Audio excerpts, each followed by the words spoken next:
Rally Championship is approaching crunch time. After 4 exciting rounds, it's all down to the last event for the first time since 1988. 5 drivers will fight it out for the title here on the Isle of Man.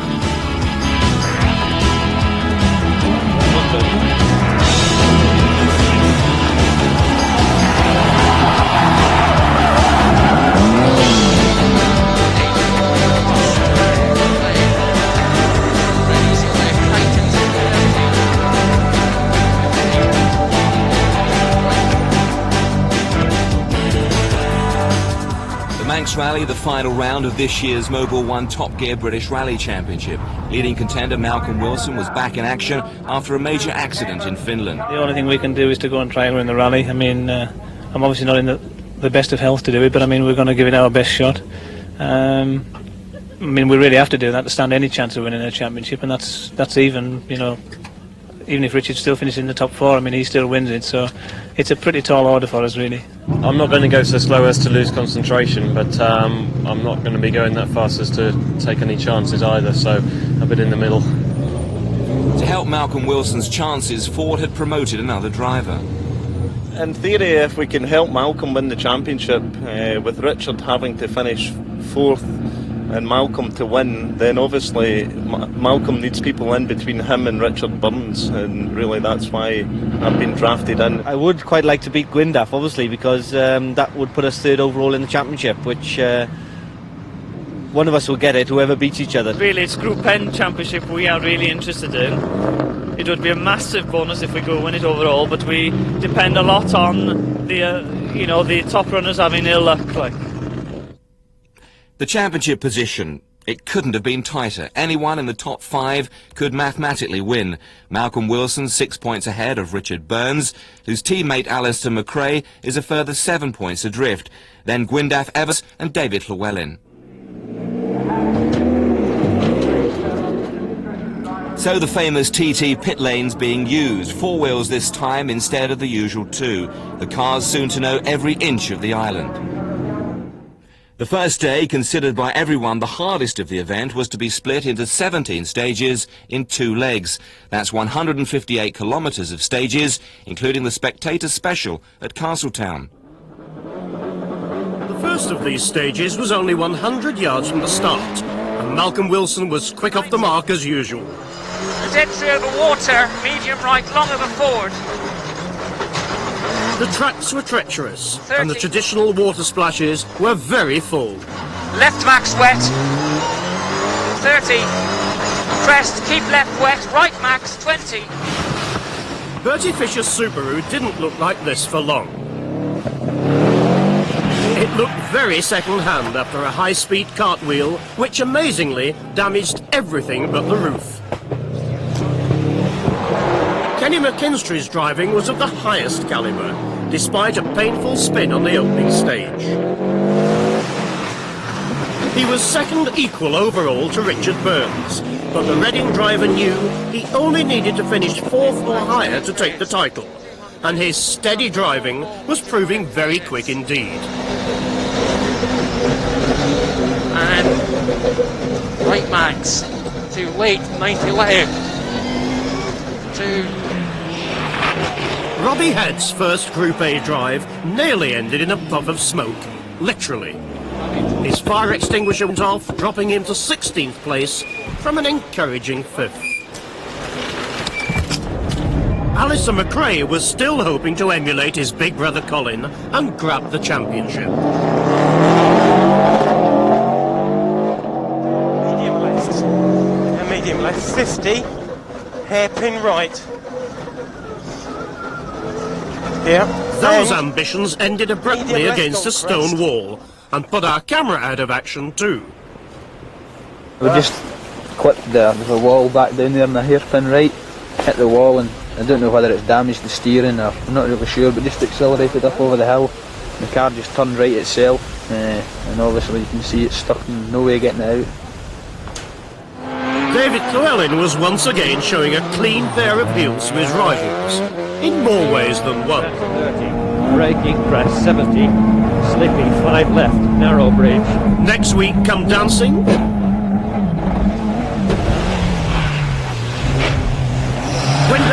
was leading Group N, eyes firmly on the title.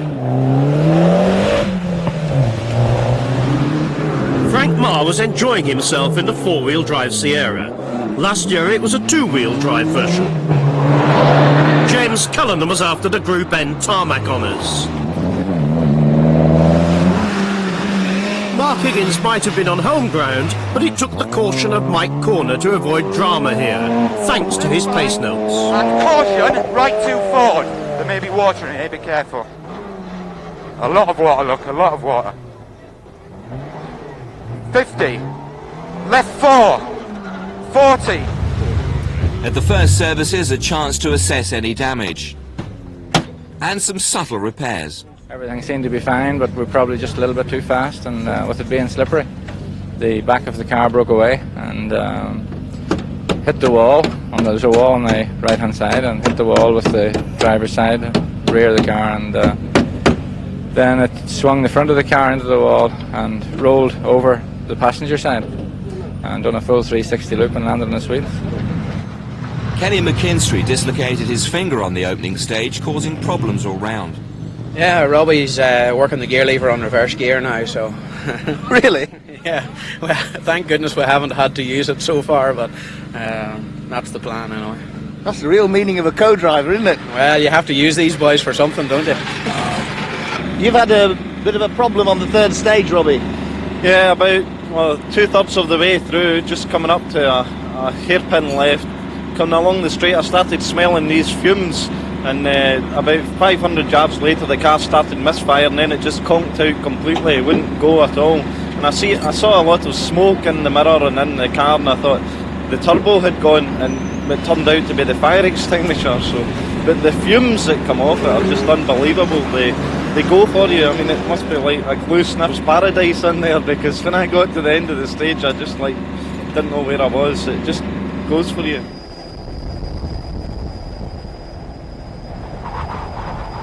Malcolm Wilson, with his rebuilt car and rebuilt shoulder, was extending his lead. He was now 40 seconds ahead of his nearest rival. Flat left, 30 over crest, easy right damp, flat left wet, 40, fast left slippy, and right max, and flat left, and flat. The Subaru of Kenny McKinstry and Robbie Philpott was still in second position.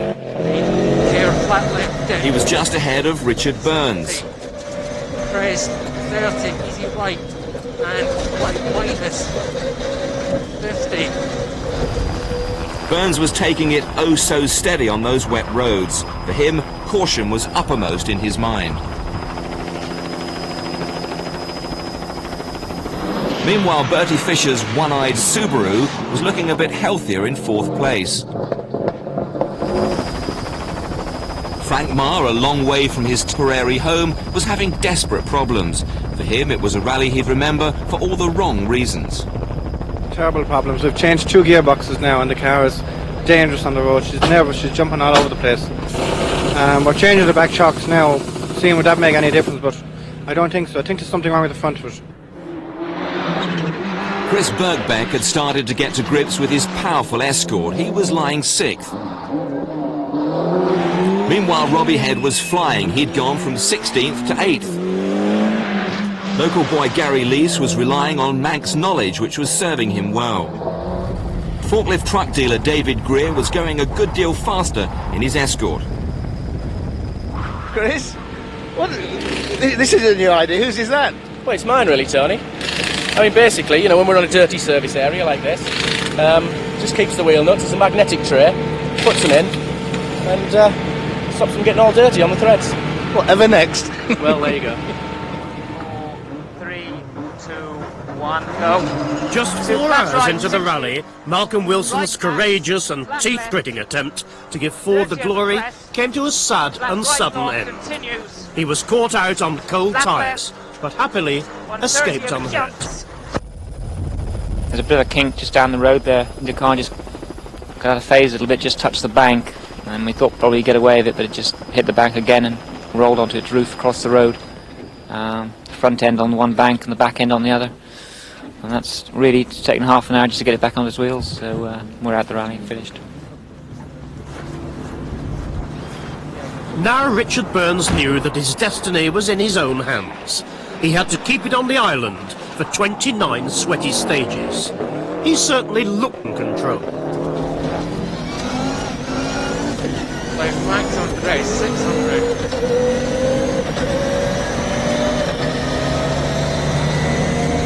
With your brake plus and chevron. 2, 1, go! But it was Kenny McKinstry who held nearly a minute's lead, despite his handicap. I thought about going to hospital, but the doctor said that if there was anything broken, we'd have to plaster it. So if we plastered it, we couldn't drive, so we decided not to go to hospital and just suffer with it and basically try and keep the swelling down. There was still plenty of fun for the spectator to focus on.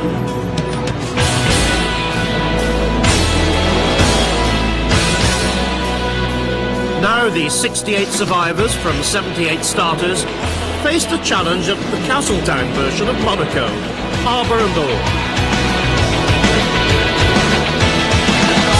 Is this their casino square?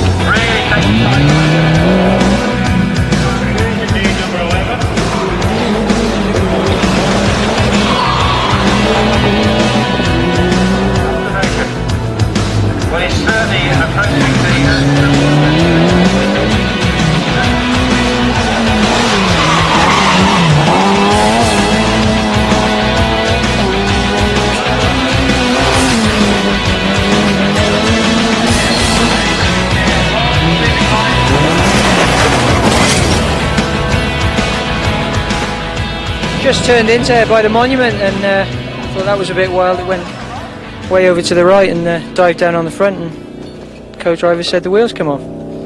So we've done the rest of the stage on 3 wheels, and hopefully these boys get it sorted out now. The wheel studs have actually sheared off. Do you think you'll be able to get it on in the way? I hope so. I hope so. I've had so much bad luck this year. Then, well, I just can't believe it. I need to finish this rally. Richard Burns was sharing those sentiments. Despite getting fastest time on the last 2 stages, he was 40 seconds behind McKinstry at the end of the day. 70. Flat right. Frank Marr simply got it wrong here, but he was still 4th.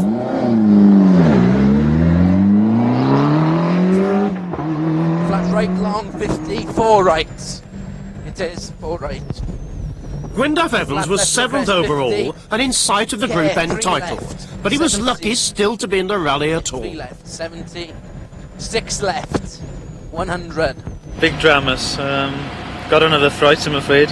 We were luckily only half a mile from the end of the last stage today, and the front hub broke, and we lost the steering and the brakes going down a 500 yard straight, and I tell you, my pulse must have been reaching 1,000. Kenny McKinstry was happy to be ahead, but was well aware of the Burns challenge. Richard's going actually very quickly, so he is maybe win this rally yet, you never know. Day 2 promised another tough examination of the island's nooks and crannies. 10 stages in all. That's 130 kilometres of hard driving. 5, 4, 3, 2, 1. The day didn't begin well for Kenny McKinstry and his legacy. As he roared off into the first stage of the day, drama was waiting for him just around the corner.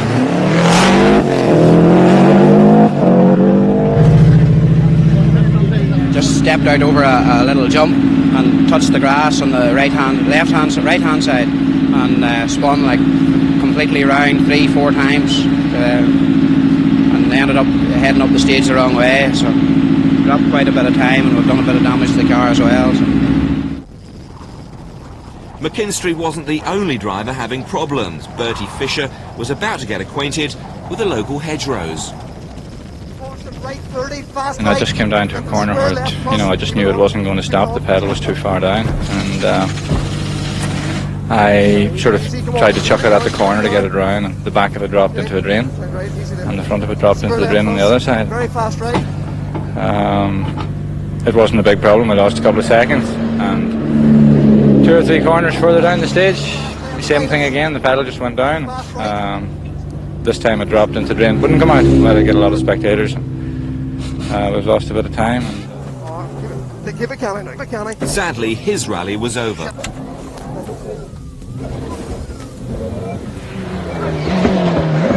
Better times though for Frank Marr. He'd moved up to 3rd spot. Further down the field, the view from Scott Bradshaw's car picked out Steve Bennett's overturned Peugeot. He got going but retired not long afterwards. This left Richard Burns with the lead of the rally. So much for his intention to take it easy. 200. Easy left on Prez. 50. Late fast right minus. Behind him, David Greer had worked his way into 9th position. Manxman Gary Lees was on his heels in 10th spot.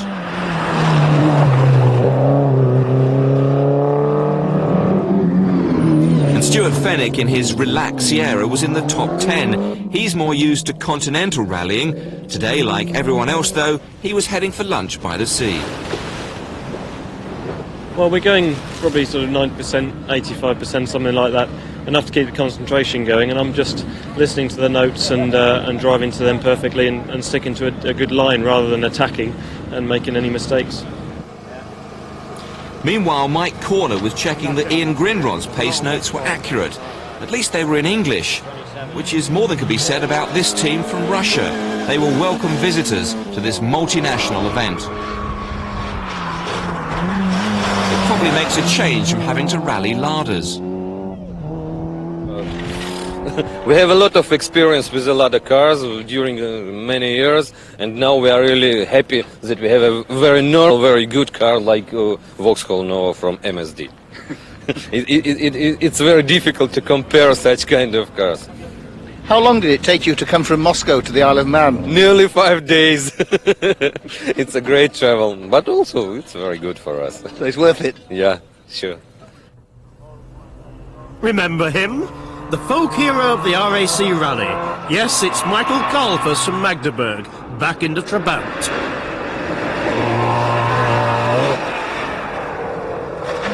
Frank Marr was still having exciting times in his Sierra, thanks to a duff diff. His problems promoted Robbie Head into 3rd place. Quite a fight back after the dramas with the fire extinguisher. Gwyndaff Evans was just about to hear that he had a problem. Slippy square right. Puncture. Keep going. No, go to the junction over there, I think. That puncture on stage 26 enabled James Cullen and his lady co-driver Ellen Morgan to take the Group N lead. Ian Scott was hoping for another win in the Lombard Junior category. He'd already won in Ulster. But a win wouldn't be enough to prevent Brendan Creeley taking the overall title. Richard Colquitt was using his local knowledge to lead the N1 class in his Suzuki Swift. And fellow residents Nigel and Michaela Cannell were the leading N2 crew in their Toyota.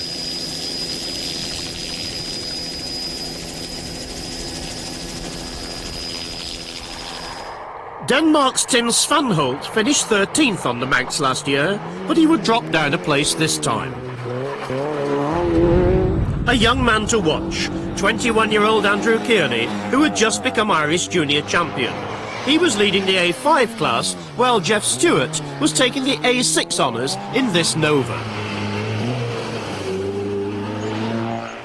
And so day 2 ended with no clouds on Richard Burns' championship horizon. Day 3 of the Manx Rally, another 10 stages, another 119 kilometres for the drivers before a seafront finish on Douglas Promenade. The big question now, who could catch Richard Burns? His hopes of victory here, and with it the championship, were looking good.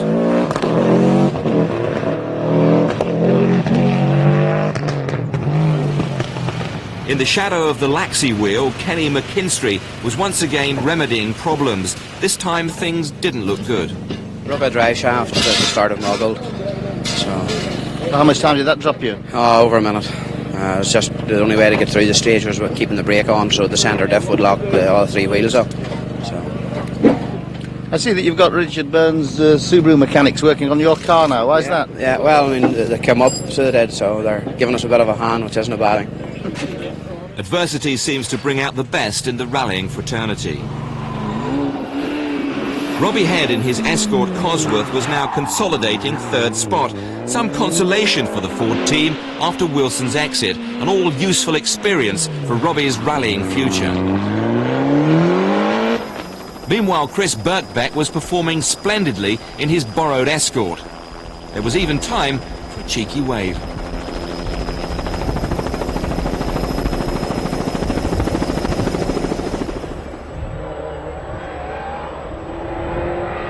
And what of the Manx driver Gary Leese? He had a good rally really, until mechanical problems finally forced him out. As Gary worked to repair his car, Johnny Milner might have been reflecting on his disappointing year in the Shell Scholarship car. The Audi simply couldn't live with the Escorts in Group N.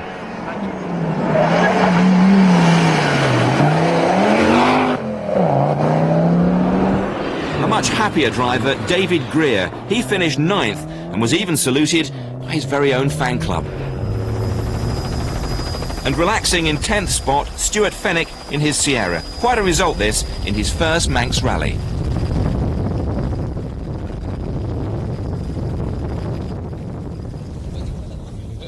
A familiar face, Norman Wisdom taking a keen interest in the championship's closing stages. Brendan Creeley overcame suspension problems to take the Lombard Junior crown in his Honda Civic and the N2 class just for good measure.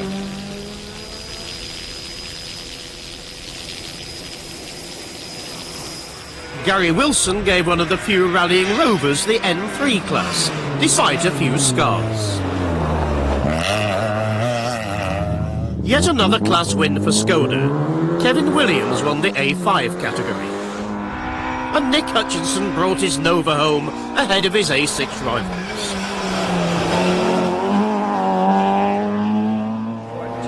The season ended with more honours for David Llewellyn. The former British champion claimed the Formula 2 title for Vauxhall. Braking 80. Short 5 right. 130. Turn 6 left.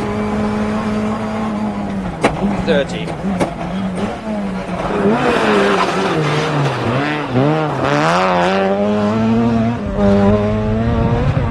Bad jump 50. Fellow Welshman Gwyndaf Evans richly deserved his third British Group N title, this time in the Vector Escort. Into flat right long, Titan 70. Flat right long, Titan 70. 3 right of a jump. 3 right of a jump. Into 3 right and left of a bump.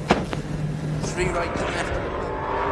But the major Manx achievement was, of course, that of Richard Burns. The disarming driver from Reading not only won his 4th rally of the season, but became the youngest ever British champion at only 22 years of age.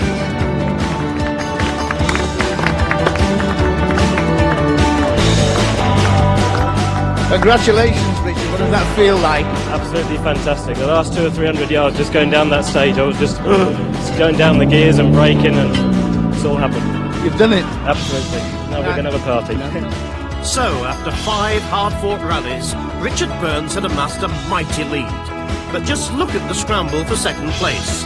Malcolm Wilson 91 points, Gwyndaf Evans just a point behind, and Di Llewellyn only another point adrift. Still, the season belonged to Richard Burns and his co-driver Robert Reid.